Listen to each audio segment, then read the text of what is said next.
Righto, Tellio there, champs. Now I've just sold the best laptop. Well, the best laptop I've had for the stuff I do, which is primarily video editing. I would have a different laptop if I was like a AAA gamer on the laptop. I do most of that on my desktop. But for me, this MacBook Pro 16 has been the best laptop for what I do. So why did I sell it? Do I regret it? And what has replaced my MacBook Pro? First of all, I've made a video why this laptop ruined me, and it has ruined me. I had this MacBook Pro for pretty much a year, and it was absolutely pretty much faultless. The battery life is just killer. Honestly, one of the best things. Being able not to worry about battery life on a laptop, and I test a lot of laptops, right? And yeah, it just kills them all in terms of battery life. The quality of it, the display, the Pro XDR display. For me, it's the best display on a laptop. There are other killer displays on laptops, like you've got a 240Hz OLED, which is great for gaming. But I do HDR video editing, and nothing compares to this for HDR. Although, of course, with OLED, you do have those inky blacks and, you know, the nice contrast. That's one thing I do notice. If I look at OLED and go to this, it just doesn't have the contrast. But, you know, for all intents and purposes, this thing here, the display is just killer. You have never seen HDR content look so good on this. Now, in SD mode, it doesn't look spectacular.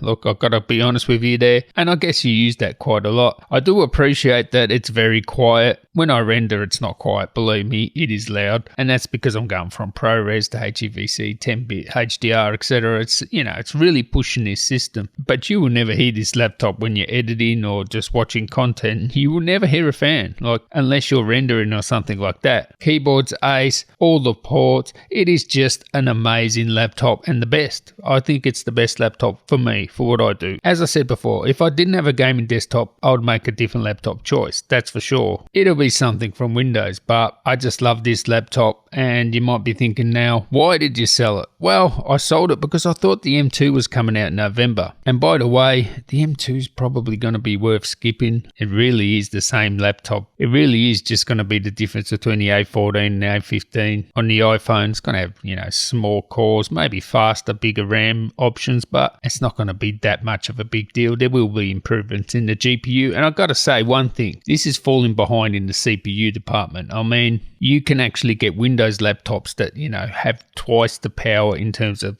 you know, if you do a Cinebench render, 23,000 on Windows laptops. I mean, it's like pretty much double this. But all the magic is obviously in the hardware encoders there. Do I regret selling it? Well, that leads me on to what I've used to replace it. Now, the first thing is I got on my Windows desktop. Now, this thing is an absolute beast. 13900K RTX 4090. But believe me, for the first 2 weeks, I wanted to kill myself. I'm telling you now, going back to Premiere and trying to use that for HDR, I do prefer Premiere actually, but I was using Final Cut for HDR content. Premiere and HDR, ah man, that's another video in itself. I did get there in the end. I sort of nailed it. Although I will say, when you export from Premiere, the HDR looks good, but the SD, like the baked in SD version, doesn't look that good in HLG. I don't know what that is. It's just HDR on the Mac just looks better with Final Cut. I don't know what they do, but the SD version certainly looks better on the Mac. The HDR version on both look equally good. But in all honesty, the HDR workflow on Premiere,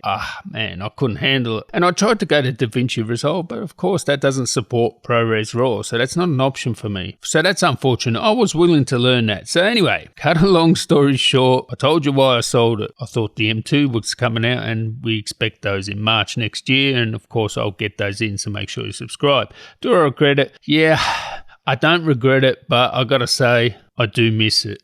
I miss it so much, that 16-inch display, it just killer performance. Never did I have a hiccup with performance, and I actually did game on it. I mean, Civilization, Football Manager, etc. The replacement, the 13900K and RTX 4090 with the Alienware monitor, wow, it's just amazing editing on that monitor, and the performance of that desktop is absolutely insane. But at the end of the day, Premiere Pro and HDR, and it may be I'm inept, But for me, I just get much better results in HDR with Final Cut. So what did I do? I just went out and bought a 14-inch MacBook Pro 14. Yes, I'd done that because I wasn't happy with the Premiere Pro HDR videos. And at the end of the day, I don't want to go back to standard definition. I will plug away with Premiere. And if I can get that to have the same results as I get with Final Cut, I probably will go to the desktop. I actually really enjoyed using that 4090. It's just so much power. But for now, I've got a base model 14-inch MacBook Pro, M1 Pro, whatever it is. And it's only got 16 gigs RAM and it still handles everything fine. Perfect. It's amazing. These M1s are amazing. And I cannot wait for the M2 actually. M2 I'm not really that excited for, but the M3, I'm excited for that. So anyway, catch you in the next one, guys. Sally ho.